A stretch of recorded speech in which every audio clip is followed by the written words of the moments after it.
ওকে, আমাদের হলো battalion answer. Battalion আনসারের মেইন ইয়াই হচ্ছে যে তারা একটা পদাতিক বাহিনীর মতো তাদের কাজ করতে হবে। তাদের প্রশিক্ষণের মান হইতে হবে ওই পর্যায়ের।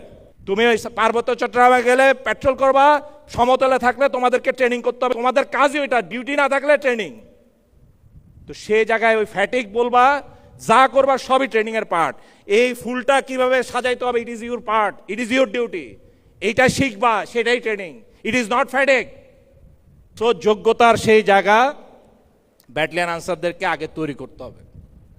তৈরি করতে হলে অলরেডি বলে দিচ্ছি, প্রত্যেকটা প্রশিক্ষণের ধাপ ঠিক করে দেওয়া হয়েছে, প্রত্যেকটা প্রশিক্ষণের ধাপ ঠিক করে দেওয়া হয়েছে। এবং তোমাদেরকেও ওই দক্ষতা অর্জনের জায়গা করতে হবে, যাতে বিদেশি কর্মসংস্থান যখন হবে তখন তোমরাও যেন ভাষা শিক্ষা থেকে শুরু করে সব করে যা যা আছে তোমাদের জন্য বিধিতে আলাদা করা আছে, যে তুমি যাবা একটা নির্দিষ্ট সময়ের জন্য, গিয়ে আবার ফেরত আসলে তোমার চাকরি বহাল থাকবে। সেই জিনিস এখানে আমরা বিধিতে দেওয়া আছে। এই জায়গাগুলো আমাদেরকে বুঝতে হবে, এগুলা সব বলে এখানে শেষ করা যাবে না। প্রতি পাতায় পাতায় তোমাদের জন্য সমৃদ্ধি আমি রেখে গেছি, সেই জায়গাগুলোকে বুঝে নিজেরাই পালন করতে। Nothing is free.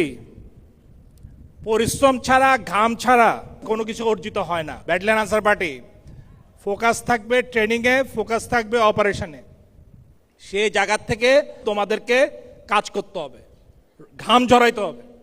সবাইকে যার যার দলের যে লক্ষ্য মিশন সেই অনুযায়ী কাজ করতে হবে।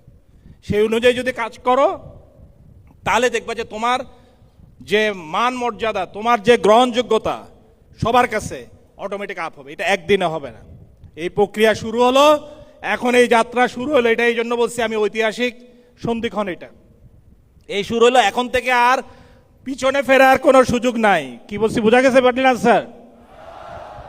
এখন আর পিছনে ফেরার সুযোগ নাই, তোমাদেরকে সামনে যাইতে হবে। নতুন করে শপথ নিতে হবে, নতুন করে কসম প্যারেড নিজেরাই নিজেদের করতে হবে। নিজেরাই নিজেদের কসম প্যারেড করবা নিজের আত্মার সাথে করে, দেন স্টার্ট। সুযোগটা দিছে আল্লাহ তরফ থেকে, সেই সুযোগে আমি দায়িত্বটা যেন ট্রেনিং এবং ইয়ার ক্ষেত্রে সঠিকভাবে পালন করি। কয়টা